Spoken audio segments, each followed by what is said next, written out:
Hey guys, tonight we're curling up under the stars of ancient Greece to spend some time with the chillest deity ever recline on a leopard skin Dionysus. You're not sprinting into a bloody battlefield or sweating through a plague-ridden alley this time. Nope, you're about to drift through vineyards, sip imaginary wine, and maybe get gently transformed into a dolphin if you misbehave. Imagine this. Golden twilight over a quiet hillside. Vines heavy with sweet, overripe grapes. You're lying on a soft patch of moss, sandals kicked off, and just a few feet away, there's a god. He's barefoot, obviously lounging on a lion's pelt like it's a weighted blanket. His robe is slipping off one shoulder, his hair is messy in that accidental style icon way, and he's holding a cup of something you probably shouldn't drink before operating heavy machinery. Welcome to the world of Dionysus. Now, if you were expecting a toga-wearing frat boy, you're going to be disappointed. Dionysus isn't about chaos for chaos's sake. He's about liberation, sure, but the kind that happens after a long exhale. A god who likes dancing barefoot in ivy wreaths, sharing snacks with satyrs, and occasionally whispering poetry to mortals who've forgotten how to daydream. But of course, like any Greek god worth his amphory, Dionysus has a backstory. And because it's Greek mythology, that story is very layered, also confusing, and slightly alarming. You probably wouldn't survive it. So, before you get comfortable, take a moment to like the video and subscribe, but only if you genuinely enjoy what I do here. And if you're listening from somewhere unusual, or just want to feel a little less alone, drop your location and local time in the comments. Now, dim the lights, maybe turn on a fan for that soft background hum, and let's ease into tonight's journey together. You're standing at the edge of Mount Olympus, not the touristy side with the vending machines, but the ancient, mist-wrapped version with brooding clouds and low thunder murmuring in the distance. Zeus is pacing, dramatic as always, and in his arms is a very tiny, very unusual baby. The baby's name is Dionysus, and he's already having a weirder week than most. See, Dionysus is what we call a twice-born god. His first mother, Semele, was a mortal princess who got into a rather intense divine relationship with Zeus. She asked to see Zeus in his full glory, rookie mistake, and was instantly vaporized by his lightning bolt presence. It's basically the mythological version of facetiming someone into a volcano. But Zeus, bless his over-the-top heart, wasn't ready to give up on their unborn child. In a move no obstetrician would recommend, he sewed the fetus into his own thigh and carried the baby to term there. Yes, his thigh. Historians still argue whether this was meant to be metaphorical, symbolic, or just ancient Greek weirdness as usual. Eventually, Zeus unzipped his leg, metaphorically speaking, and out popped Dionysus, healthy, divine, and probably very confused.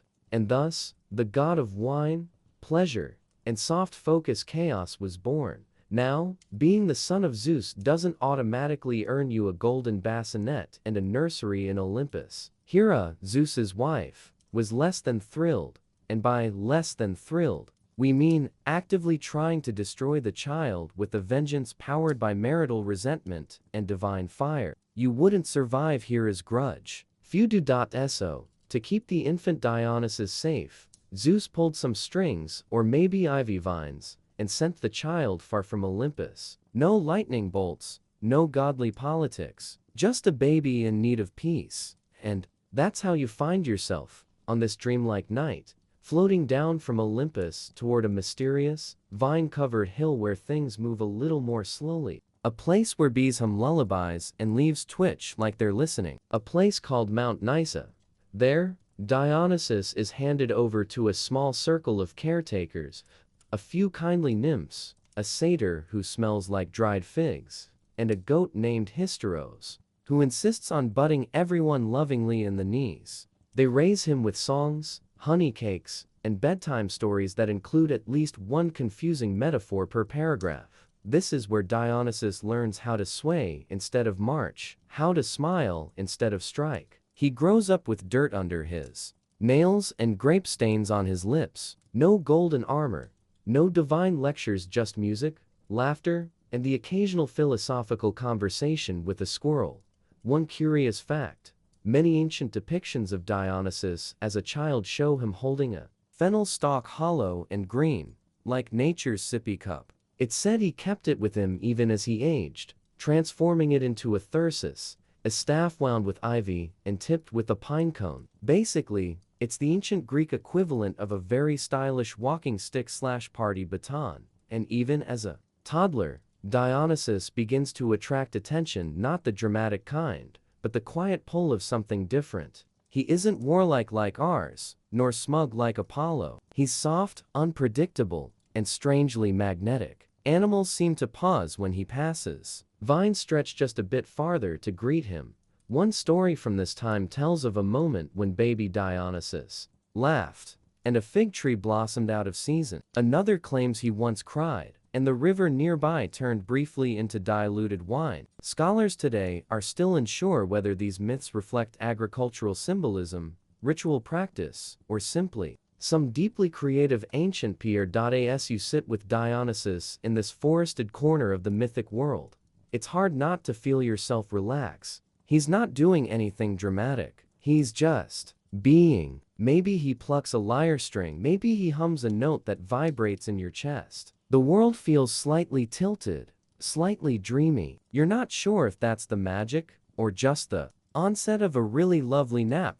So you settle in. You lean back into the moss. You glance at the stars through the twisting canopy of vines. And just as your eyes begin to flutter shut, Dionysus offers you a grape. It tastes like everything good and lazy about summer. When you finally open your eyes again, it's later. Time doesn't seem to behave normally around Dionysus. Maybe it never did. Maybe it never will. He's older now, though not in any linear aging on a calendar way. His jaw's a bit more defined, his posture loose but intentional, and he has that glow people get after a good nap and a better snack. You spot him reclining in a moving cart drawn by two very sleepy-looking panthers, sipping from a golden cup and gesturing lazily to the horizon, like he's giving the panthers vague travel directions. This is the part of Dionysus's story where things get a little mobile. After growing up peacefully hidden away from Hera's wrath, he doesn't settle down and start managing a vineyard in rural Greece, though honestly, you can kind of see the appeal. Instead, he begins wandering across regions, cultures, and possibly planes of existence. Now, don't picture a god charging ahead like a conqueror. That's not the Dionysus vibe. He doesn't march. He meanders. He doesn't conquer. He converts gently, mysteriously, and with what scholars often refer to as bewildering charisma. Historians still argue whether his travels reflect real ancient trade routes, symbolic rites of passage, or a combination of both wrapped in a very theatrical scarf. And oh, the places he goes, through Asia Minor and Phrygia, where he meets the goddess Cybele and picks up a few new dance moves and maybe a flute or two, into Egypt, where the Nile whispers to him in riddles, across India, where according to some ancient Greek sources, he rides in a chariot pulled by tigers and teaches locals about the proper way to mix wine, which, to be honest, sounds like cultural overstepping with extra garnish. But again, this isn't a warpath. It's more like a deeply weird backpacking trip with magical detours. Wherever Dionysus arrives, people don't so much resist as tilt their heads, blink slowly, and start swaying to music they hadn't realized was playing. You walk beside him now barefoot, because your sandals got lost somewhere near Lydia, and you notice his entourage has grown. Satyrs with flutes, nymphs giggling behind fans, and one guy named Silenus who insists on giving life advice between hiccups. Silenus is technically a tutor, but mostly he just drinks, dozes off mid-sentence, and sometimes wakes up quoting deep, cosmic truths that even the gods find unsettling. One night, in a village square, you watch Dionysus teach farmers how to prune grapevines just so softly humming as he works, vines curling toward his touch. You see him balance a wineskin on his head, juggle apples for a laughing child, and then, just as the moon peaks, vanish in a swirl of perfumed mist. In the morning, the town is still hungover from whatever happened and now inexplicably has a functioning vineyard. This kind of mellow magic procession becomes a pattern. He spreads more than wine, he spreads release. In a world where most gods are about rules and order and knowing your place, Dionysus brings a strange freedom. Emotional, spiritual, occasionally tipsy. He lets people dance out their grief, laugh their way through uncertainty, and for once, not care what the neighbors think. And yet, beneath all this chilled-out wandering, there's something sacred. In the cults that start to form around him, Dionysus becomes not just a party god, but a threshold god, a patron of liminal spaces where masks are worn, where roles flip, where boundaries between mortal and divine blur like a wine stain on white linen. One fringe myth suggests he once wandered so far, he stepped outside of time entirely, returning to find a tree that had grown around his discarded sandal, now massive and blooming with grapes. Scholars debate whether this symbolizes divine transcendence or just how often he misplaced his shoes. You and Dionysus stop at a stream to rest. He offers you water from a flask that smells faintly like plums and rosemary. The cicadas sing lazy harmonies in the background, and for a long moment, there's nothing to do but breathe.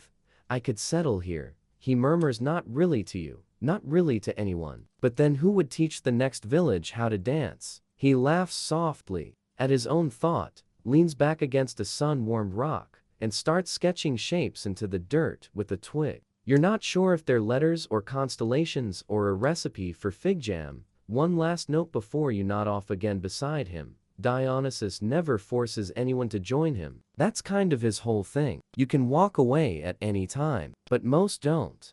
They just keep following the music. By now, you've probably figured out that Dionysus isn't the kind of god who gives long speeches or throws lightning around to prove a point. He leads in his own way through sensation, invitation, and a kind of mystical peer pressure that involves more tambourines than threats. You've wandered far with him, but tonight you're making a stop on Mount Nysa again, full circle. Only this time, you're not cradling baby Dionysus in a goatskin blanket. You're watching as he throws a lazy arm around a nymph and teaches a group of forest dwellers how to make wine without poisoning themselves. It's messier than you expect. You see, fermentation is not just leaving grapes in a bucket and hoping for the best. There's a fine line between divine beverage and oh no, why is it bubbling like that? Dionysus, however, seems to know instinctively what makes good wine. He talks to the grapes like they're old friends. He hums into the barrels. He lets things take their time. And this patience is one of the reasons Dionysus is so rare among gods. He's not about control. He's about process, fermentation, transformation, revelation. It's less of a checklist and more of a gentle unraveling.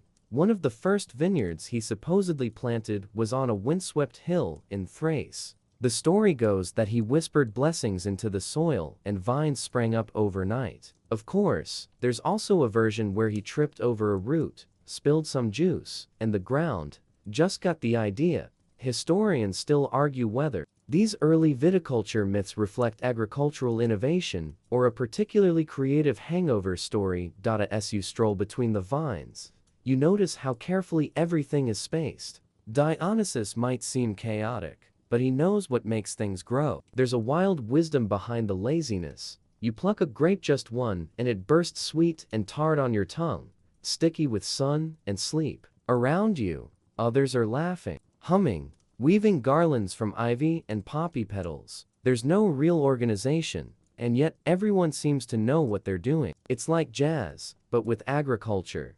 Nearby, a group of satyrs is attempting to press grapes by stomping in a clay vat while singing a song that is 70% nonsense and 30% unexpected harmonies. One falls over. No one minds. The air smells like crushed fruit, warm earth, and something herbal, thyme or laurel, or maybe just divine mischief. You catch sight of Dionysus lounging under a fig tree, idly weaving a crown of vines and daisies for someone who's fallen asleep in his lap. You realize, with a sleepy kind of clarity, that his power isn't in spectacle, it's in the permission he gives others to let go. Even the animals seem more relaxed around him. There's a myth told only in some dusty corner of an Alexandrian Manuscript that Dionysus once tamed a lion simply by petting it with one wine-soaked hand and whispering riddles. The lion, too confused to be aggressive, just sat down and blinked slowly until it became his chariot companion. Scholars remain baffled by this one, which might be the point. Then there's the goat named Hysteros. Now, we need to talk about this goat, because frankly, he's a recurring figure in Dionysus's story and a bit of a chaos gremlin. According to obscure rural tales, Hysteros could balance on amphorae, climb trees, and eat olives straight off the branch without chewing. Dionysus once declared him minister of snacks. No one knew what that meant, but it made Hysteros walk with a certain swagger. As the sun sets, you and the others gather around a stone table piled with offerings, honey cakes, roasted chestnuts, bowls of pomegranates. It's not a feast in the formal sense. There's no head of table, no hierarchy. Dionysus raises a cup lazuli and says, "To the vines, the goats, and the quiet chaos that keeps us curious." He's not trying to impress. He doesn't need to, and that's perhaps his most peculiar superpower. A total absence of insecurity. He doesn't demand loyalty, doesn't punish disbelief with thunderbolts. He just exists, and in doing so, makes space for others to do the same. Not perfectly, not heroically, just honestly.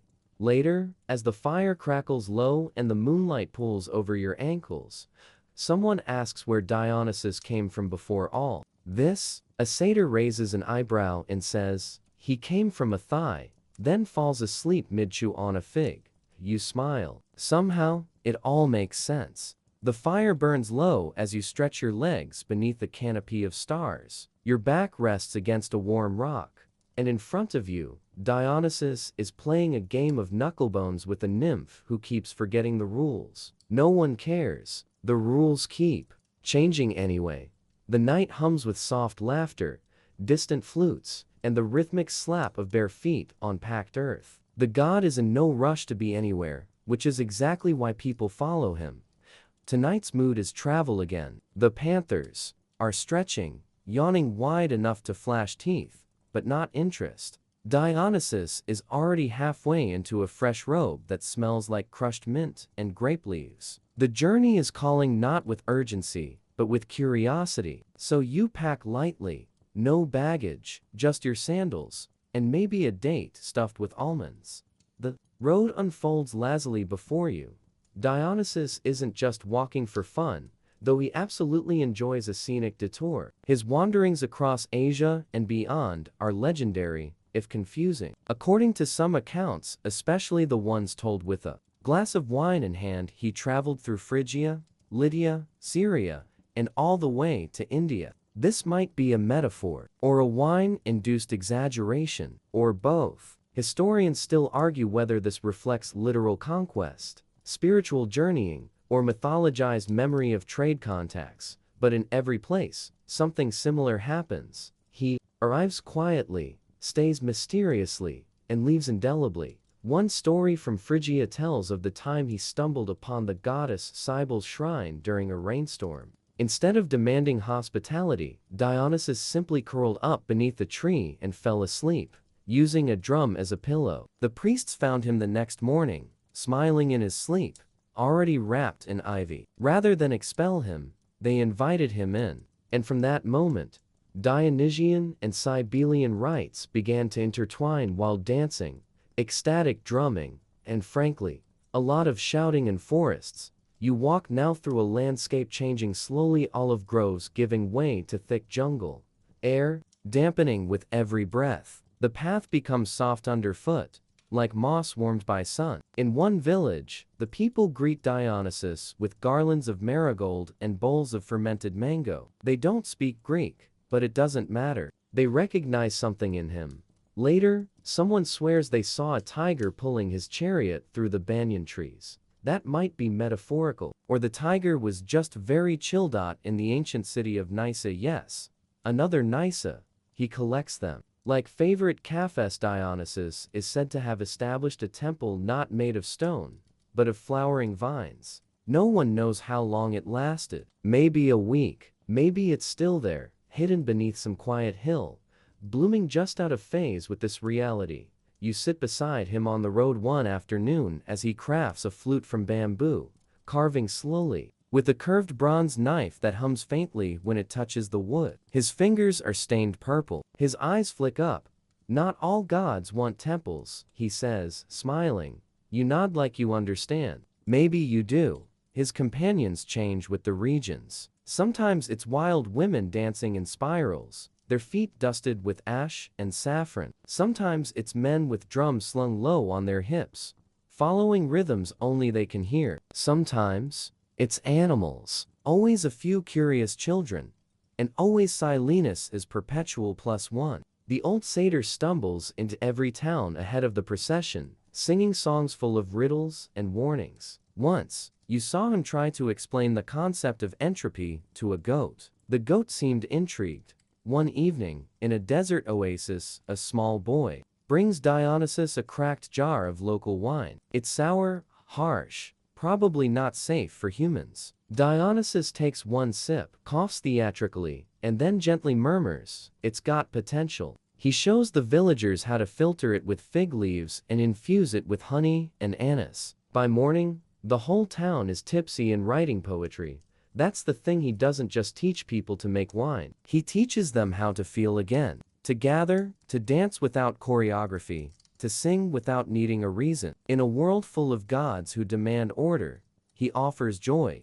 Not blind indulgence, though. Don't mistake him. Dionysus knows the danger of too much. He's been on the edge of madness, has seen what happens when humans let go completely. He walks the border between release and ruin, and sometimes he nudges it just a little too far. But, for now, this road is peaceful. The stars blink overhead. A donkey joins your group for no apparent reason. Dionysus gives it a wreath. In the distance, someone begins to play a slow, rolling rhythm on a hand drum. The vines along the roadside begin to tremble gently in time, reaching out across the stones, and as you continue walking, barefoot and drowsy, you realize something beautiful. This journey has no destination, only moments, and each one feels like a toast raised to the very idea of being. Morning rolls in without fanfare. The sky turns a shade of apricot, and the ground is still damp from some midnight dew you never noticed falling. You wake with a grape leaf stuck to your cheek and Dionysus humming an off-key lullaby to a crow perched on his knee. The crow seems very invested. You're in a valley now, one he insists is perfect for planting something exciting. He says this while twirling a sprig of ivy, like it's a wand. Around you, the earth is soft and forgiving, the kind that gives generously and doesn't complain about it. The god kneels, digs with his bare hands, and places the first vine in the ground like he's tucking in a child.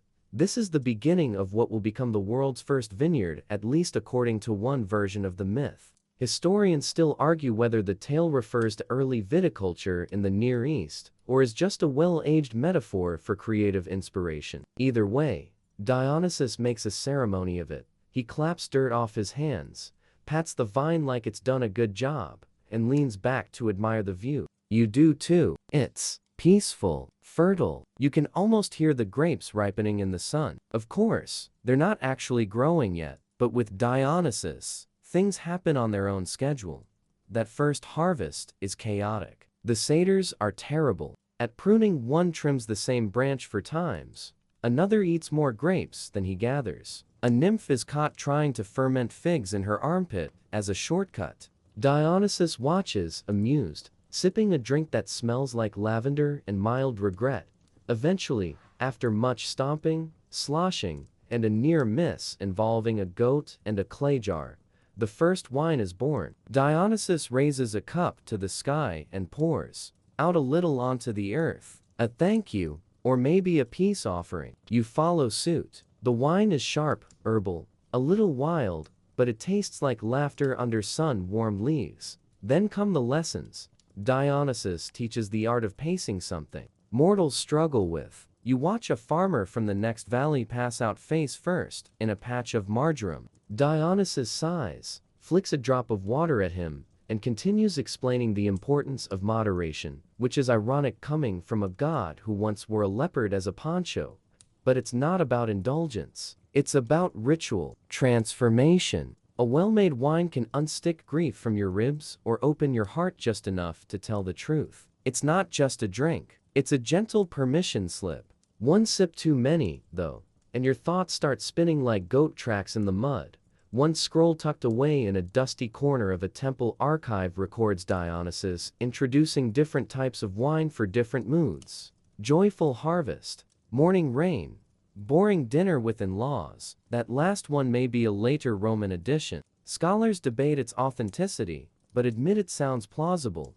The vines take root. The valley transforms. People arrive not as pilgrims, but as wanderers looking for something they can't quite name. They build no shrine, no walls, just trellises and sleeping mats under fig trees. And Dionysus, he weaves through them like sunlight through leaves, present but never fixed. He helps one person write a poem, guides another through a slow dance alone in the dirt, leaves a fresh fig on someone's pillow without a word. You begin to understand that this God's power isn't thunder or command. It's gentle disruption. Even the animals change. The local birds begin to sing in sync with the flute music at dusk. A fox joins the satyrs one night, stealing grapes, but leaving behind perfectly arranged pine cones in return. One goat stops, bleeding entirely, and now hums. You spend a quiet afternoon helping Dionysus train ivy to grow into the shape of an archway. Not for any practical reason, just because it's beautiful.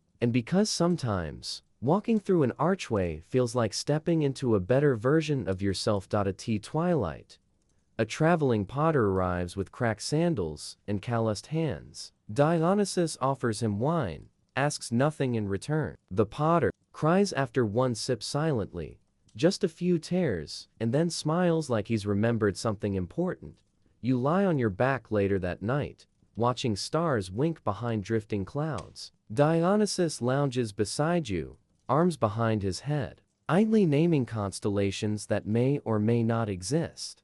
That one, he says, pointing at the sneezy turtle. She guards lost dreams. You nod like you can see it too. Here, in this absurdly peaceful vineyard where even the insects seem a little tipsy, you realize the most radical thing Dionysus ever did wasn't invent wine. It was teaching humans that they didn't need to earn joy.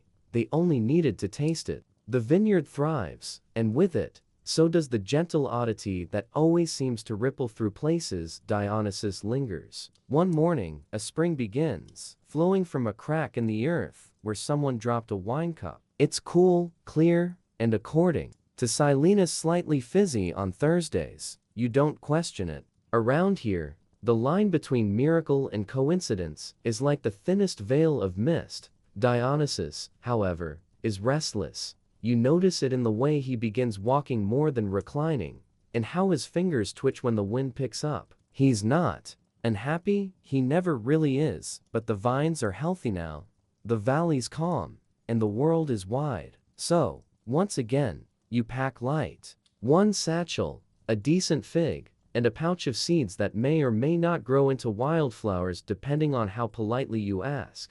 This leg of the journey takes you to cities, not sleepy little mountain towns, but bustling, stone-paved metropolises, where people walk fast and sigh louder. The kind of places where no one stops to listen to the birds, because they're too busy haggling over olive oil and updating their sandals for the season. Here, Dionysus tries something new. He doesn't bring wine first. He brings theater. Now, this might surprise you. Most don't think of him as the god of drama unless it involves fainting into grapevines. But Dionysus is deeply tied to the birth of theater, not in the Broadway spectacle sense. In the original, raw, choral chanting in a goat mask sense. Ancient festivals in his honor, the Dionysia, included performances meant to blur the line between audience and actor, divine and mortal, real and imagined. You arrive in Athens. Just as one such festival begins, the streets are draped in ivy and ribbons. Merchants hawk honeyed nuts and incense, and in the center of it all is a wooden stage, creaking softly in the breeze, waiting for someone to step onto it and say something true. Dionysus watches from the edge of the crowd, hood pulled low, sipping something that might be pomegranate wine. He doesn't need the spotlight. He is the spotlight. Just by being nearby, people begin to loosen, laughter comes quicker, secrets tumble out easier, applause feels like a heartbeat echoing through the cobblestones. That night's performance is a tragedy, of course. This is Greece. But it's not about gods or kings. It's about a man who loved his daughter so much he forgot how to laugh. By the end, the audience is sniffling, nodding, sighing in unison. You glance at Dionysus. He's crying too openly, without shame. Good grief. He murmurs. That's the kind that softens. Historians still argue whether Dionysian festivals were truly religious rituals, public therapy, or early experimental art school showcases with the side of goat blood. Maybe all three. What's clear is this: Thea, like wine, was a vessel for transformation. The next morning, Dionysus wakes early. This is odd. He's usually the last to rise, often with a fig leaf on his cheek and someone's sandal under his head. But today, he seems focused. There's something in the air, a kind of divine tension humming just beneath the olive branches. He leads you through the agora, past merchants and philosophers, all of them nodding absently, as if they almost recognize him. Then, through alleys painted with crude murals of dancing satyrs and vine-covered chalices. Finally, he stops at a plain stone altar, crumbling and forgotten. He touches it gently. People used to leave offerings here, he says. Not sad exactly, more like someone remembering a dream just out of reach. You help him sweep the leaves away. Place a few grapes there. Nothing grand. Just enough to say, I see you. Later, he performs a one-man play in the middle of the marketplace. No script. Just a lyre, a crown of ivy, and a monologue about a shepherd who talks to stars. Half the crowd thinks it's a joke. The other half doesn't realize they've stopped walking until the final line hits them like soft thunder. Even the smallest grape can ferment into something unforgettable. He bows. No applause. Just silence, and then a slow, hesitant smile from an old woman selling garlic. That evening, back in the hills, you ask him why theater. He leans back, eyes half-lidded, and says, because people don't always know what they feel until someone else says it first. You sit in that for a while. The next city beckons, but you linger just a bit longer in Athens, watching as a child climbs onto that same creaky stage and recites a poem about clouds that taste like honey. Dionysus, watching from the shadows, grins. By now, you've learned not to ask where you're going. With Dionysus, direction is more of a suggestion than a plan. One moment, you're watching a puppet show in Thebes performed by a satyr with stage fright, and the next you're in the thick forests of Thrace, dodging overexcited nymphs learning how to play tambourines without breaking them, and somewhere in between, things shift. Because for all his gentle chaos and wine-sweet charm, there is another side to Dionysus.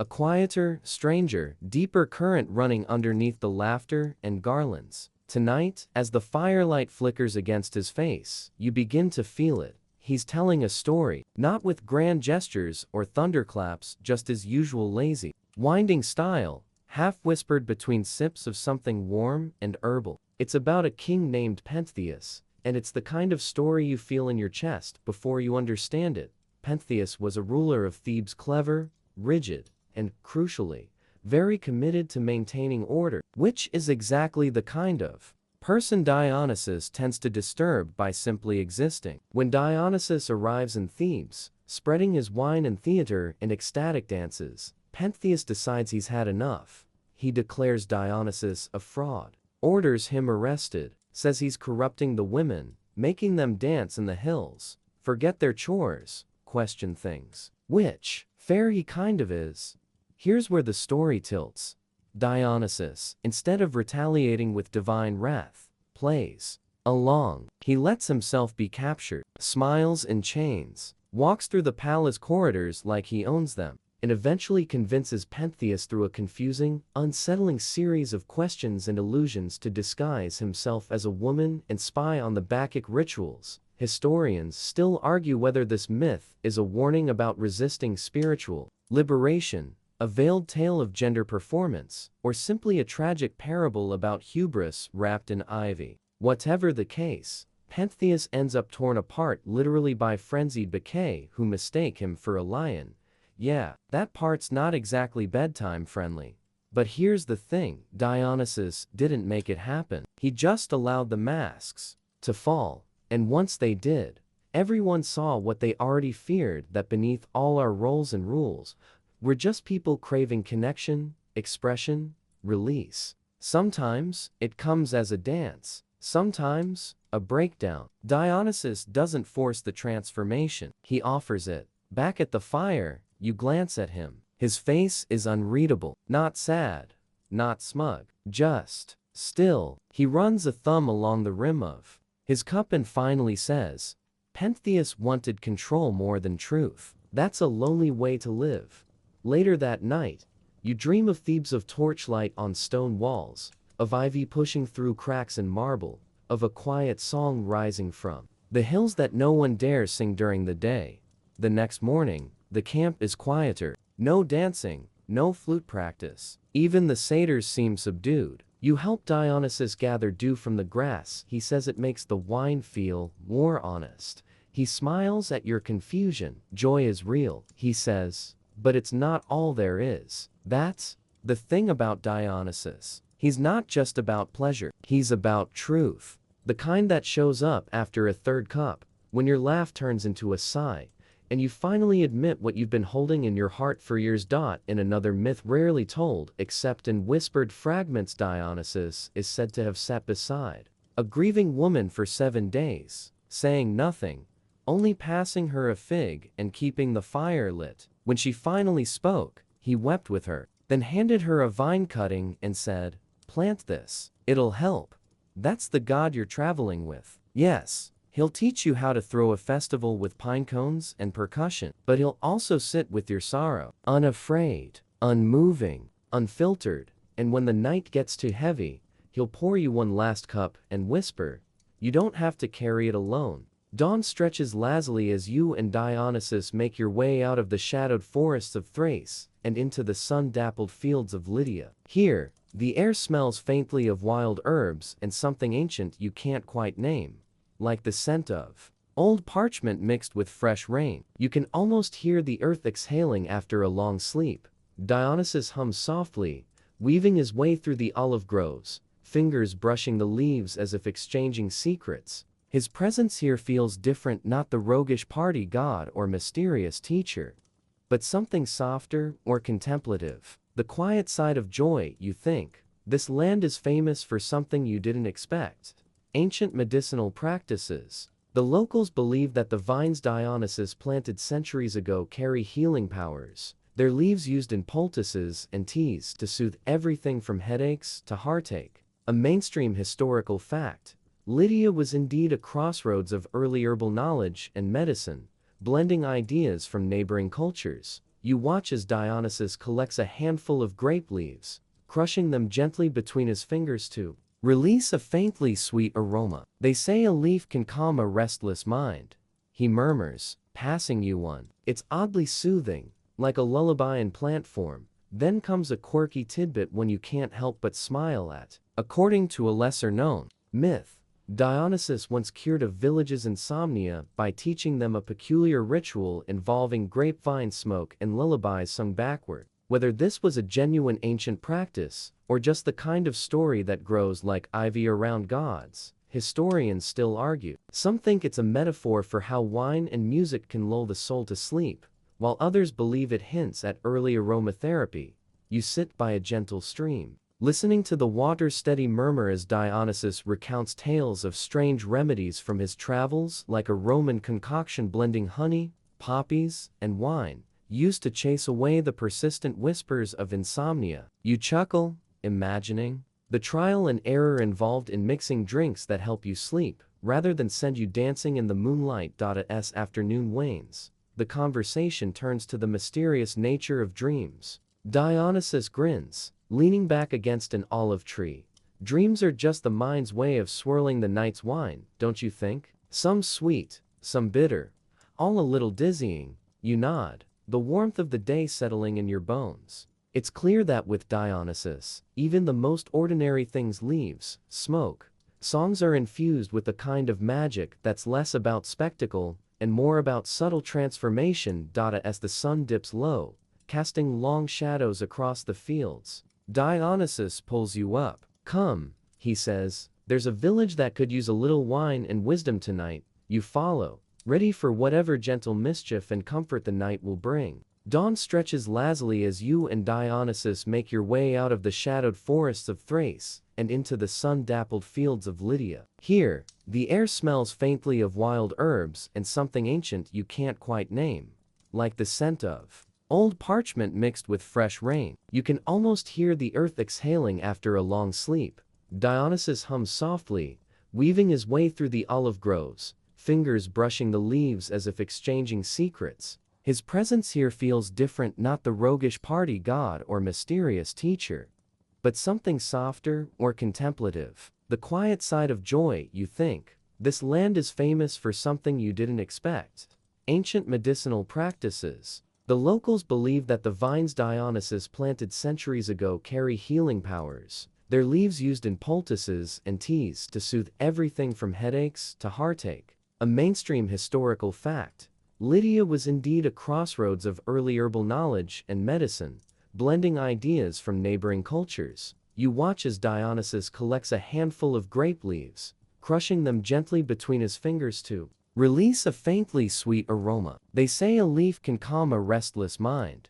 He murmurs, passing you one. It's oddly soothing, like a lullaby in plant form. Then comes a quirky tidbit one you can't help but smile at. According to a lesser-known myth, Dionysus once cured a village's insomnia by teaching them a peculiar ritual involving grapevine smoke and lullabies sung backward. Whether this was a genuine ancient practice, or just the kind of story that grows like ivy around gods, historians still argue. Some think it's a metaphor for how wine and music can lull the soul to sleep, while others believe it hints at early aromatherapy.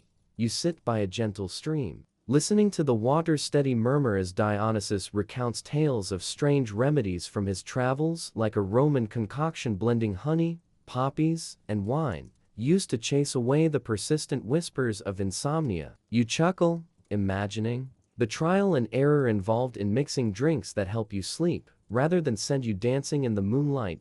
As afternoon wanes, the conversation turns to the mysterious nature of dreams. Dionysus grins, leaning back against an olive tree.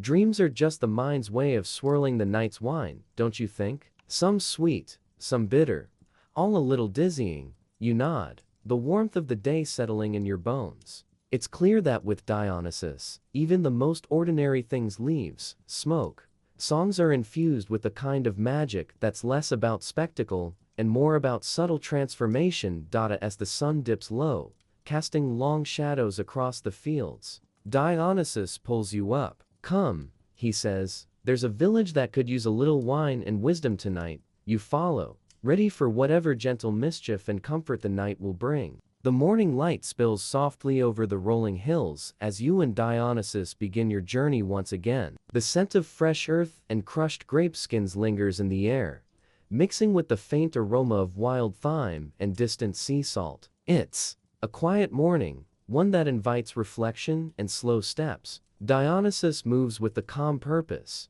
the usual mischievous sparkle in his eye softened into something more contemplative. You follow as he leads you toward a coastal village perched on cliffs overlooking the sparkling Aegean. The waves below hum a constant, soothing song, a lullaby composed by nature herself. This place is known for its fishermen, sailors, and merchants who traverse the ancient silk routes that stretch far beyond these shores. It's a crossroads of culture, stories, and flavors, where goods and ideas mingle like the salt and sweet of the sea breeze. You realize Dionysus has brought you here to show how even the wildest of gods can influence the most grounded of livelihoods. Here, the grapevine's role shifts. Instead of wine or ritual, it becomes a companion to daily life, used to weave baskets, shade sunburnt shoulders, and flavor the simple meals that sustain these coastal folk. You watch as an elderly fisherman twines grapevine tendrils around the handle of his net, A small blessing for a good catch. A mainstream historical fact drifts into your thoughts. The ancient silk routes weren't just paths for silk and spices. They carried grapevines and winemaking knowledge across continents, blending traditions in unexpected ways. Dionysus shares a quirky tale about a legendary ship called the Drunken Sailor, said to have been captained by a man who blessed his crew with a mixture of grape juice and sea herbs to keep their spirits afloat during long voyages. Historians still debate whether this story is myth or maritime lore, but it paints a vivid picture of how wine culture intertwined with exploration and survival.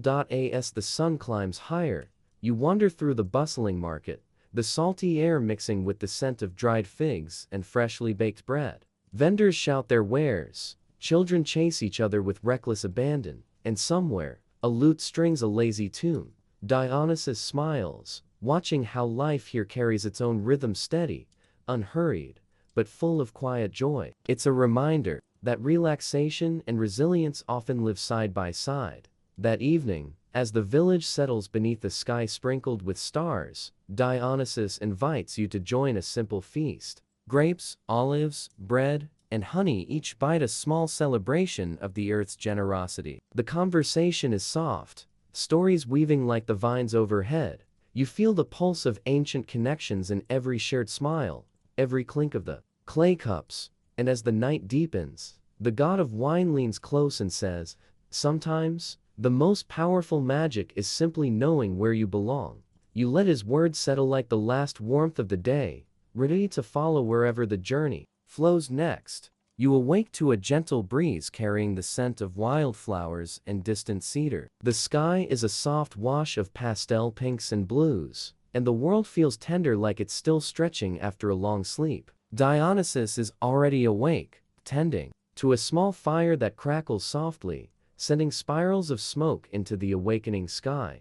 Today's path leads you inland, into the rugged hills where ancient cities once flourished beneath the watchful gaze of gods and mortals alike. The landscape is dotted with crumbling temples and vineyards reclaimed by wild thyme and rosemary, nature's slow takeover reminding you how even the grandest things eventually yield to time's gentle hand. You walk alongside Dionysus, who tells you about the forgotten city of Nysa, said to be his birthplace, a place shrouded in mystery and myth. The city was lost to history, swallowed by forests and stories, but its legend endures in scattered tales and the scent of wild grapes that still grow in these hills. Historians still argue whether Nysa was a real place or a symbolic landscape, representing the wild, untamed spirit of the god himself. Either way, the idea of a hidden city where Dionysus was nurtured by nymphs feels like the perfect metaphor for his dual nature, part human, part divine,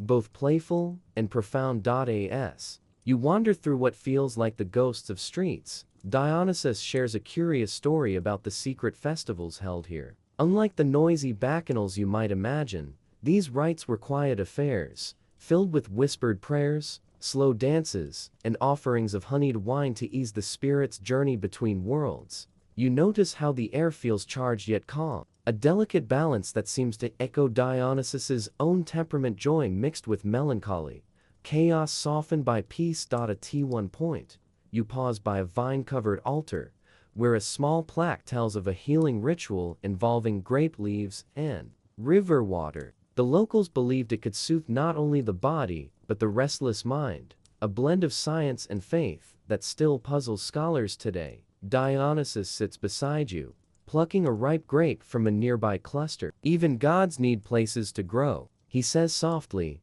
"and sometimes those places are hidden, waiting for the right moment to bloom." You lean back against a weathered stone, the quiet hum of nature wrapping around you like a warm blanket. Here, the shadow of ancient stories and living vines, you feel a sense of belonging, a momentary pause in the endless dance of time. The sun rises slowly as you and Dionysus descend from the hills of Nysa toward a bustling city nestled along a broad river. The air is thick with the aroma of baked bread, fresh herbs, and something faintly metallic, a reminder that this place is alive with trade and craft. This city is famous for its artisans, potters who shape clay into delicate vessels, and metalworkers whose hands transform raw ore into tools and jewelry. Dionysus pauses before a small workshop where a potter is painting intricate grapevine patterns on amphory vessels designed to hold the very wine Dionysus himself favors. You watch the potter's steady hand, noting how the designs seem to dance around the curves of the clay, echoing the god's playful spirit. A mainstream historical fact surfaces. The grapevine motif was widespread in ancient pottery, symbolizing fertility, celebration, and the life-giving properties of wine. Dionysus tells you a quirky story about a potter who once crafted a series of amphorae so lifelike that they were rumored to contain the spirits of Dionysian revelers. Villagers claimed that if you listened closely, you could hear faint laughter and the clink of cups coming from the vessels after dark. Whether this was an elaborate hoax or a testament to the potter's skill is something historians still debate. As the day unfolds, you stroll through the city's markets and workshops, noticing how the rhythms of daily life intertwine with subtle celebrations of the vine. Merchants toast to health with diluted wine, mothers crush grape leaves to soothe their children's fevers, and musicians fill the air with melodies that invite gentle movement. Dionysus shares how the city's craftspeople once held a quiet festival honoring the cycles of growth and harvest, a ceremony marked not by wild abandon, but by calm reflection, gratitude, and shared stories. It's a side of Dionysus less spoken of, one that embraces patience and quiet joy. Later you find yourself seated beside a weaver who recounts tales of using grapevine fibers to create delicate baskets and textiles, a practice nearly lost to time. These humble crafts remind you that even in grand myths, the everyday threads like vines hold stories of resilience and beauty. As twilight paints the sky in soft lavender, Dionysus offers a final thought. Celebration isn't always loud. Sometimes, it's the quiet moments that fill the soul. You feel that truth settle deep inside, a gentle invitation to carry this calm joy forward. The next morning greets you with the soft sound of waves gently lapping against rocky shores. You find yourself wandering beside Dionysus along a secluded beach, where the sand is cool beneath your feet, and the salty breeze carries the distant cries of seabirds. The sky is a pale canvas, streaked with wisps of cloud that drift lazily, inviting you to slow down and breathe. Dionysus pauses by a cluster of weathered driftwood, its twisted shapes resembling ancient sculptures shaped by time and tide. He tells you that this coast was once home to sailors who carried grapevines and Dionysian customs far beyond the familiar shores of Greece, weaving them into the fabric of distant lands. A mainstream historical fact surfaces. The Phoenicians, famed mariners of ancient Mediterranean, played a crucial role in spreading grape cultivation and winemaking techniques across the sea, helping to create the rich tapestry of vine traditions that Dionysus embodies. You listen as Dionysus shares a quirky tale about a sailor who supposedly kept a secret grapevine growing in a barrel on his ship, believing it would bring good fortune and calm seas. The vine's tendrils supposedly whispered the god's blessings in the night, a story some historians view as charming folklore, while others consider it a hint at the spiritual importance of vines for ancient seafarers. As the day unfolds, you stroll along the shore, the salt air mingling with the faint scent of crushed grape leaves carried on the breeze. You find a small cove where local villagers have created quiet altars of shells, stones, and grape clusters, simple offerings to Dionysus, asking for safe passage and peaceful journeys. The atmosphere is serene, a gentle contrast to the god's usual reputation for wild revelry. Here, in the embrace of sea and vine, his presence feels more like a steady heartbeat, a reminder of the subtle magic that steadies the soul. As you watch the sun dip below the horizon, casting a golden glow across the waves, Dionysus leans close and murmurs, "Even the wildest journeys need moments of stillness." You nod, feeling the truth of those words settle deep as the world fades into the calm embrace of night. The soft dawn mist wraps the landscape like a gentle veil as you and Dionysus trek into the lush, green valleys where ancient rites were once performed. The air is cool, filled with the scent of damp earth, and blossoming wildflowers, a perfect setting for quiet contemplation and slow, deliberate steps. Here, among the towering trees and winding streams, Dionysus reveals a side of his mythos rarely told: the sacred mysteries of the vine. He speaks of secret ceremonies where initiates drank from earthen cups filled with fermented grape juice, entering trance-like states to connect with the divine. A mainstream historical fact floats to the surface: these rites, often associated with the Dionysian mysteries, were part of ancient religious practices that promised insight and spiritual renewal through ritual and wine. Dionysus shares a quirky anecdote about a young initiate who fell asleep during a ceremony, only to awaken with a vision that changed his life forever, a story that historians still debate as either metaphorical or a genuine mystical experience. As you wander through the shaded groves, the god's voice lowers to a whisper, recounting tales of vine women, mysterious figures who tended sacred vineyards and guarded the knowledge of the grape's hidden powers. These women were both revered and feared, their roles shrouded in myth and history. You feel the soft crunch of leaves beneath your feet and the gentle hum of insects weaving through the air, a natural symphony that blends with Dionysus's tales. It's a world where myth and reality blur, inviting you to lean in and listen closely. The afternoon fades into a tranquil evening as you and Dionysus sit beside a quiet stream, the cool water reflecting the last golden rays of the sun. He offers you a small cluster of grapes, their sweetness a simple gift. Even gods find peace in the quiet places, he says softly.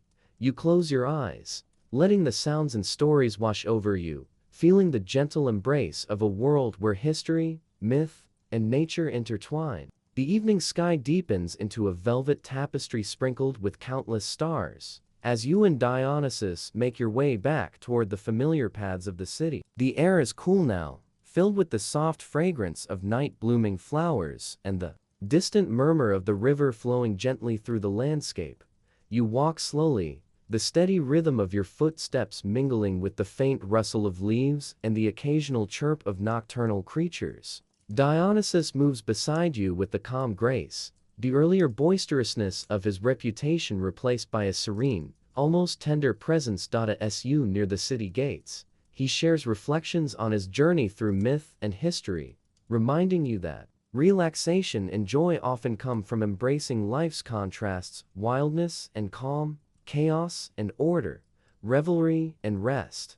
A mainstream historical fact surfaces: Dionysus was one of the few Olympian gods whose worship included both ecstatic festivals and quiet, introspective ceremonies, reflecting a complex understanding of human emotion and experience. He tells you a curious story about how, during certain festivals, worshippers would wear grapevine crowns, not just to celebrate, but to symbolize the cycles of life and renewal. Historians still debate the exact origins and meanings of these customs, but their lasting power is undeniable. As you cross the threshold back into the city's heart, the lights twinkle softly, and the streets feel familiar yet transformed by the journey you've shared. Dionysus pauses, offering you a final thought. Sometimes, the best way to honor the past is to find peace in the present.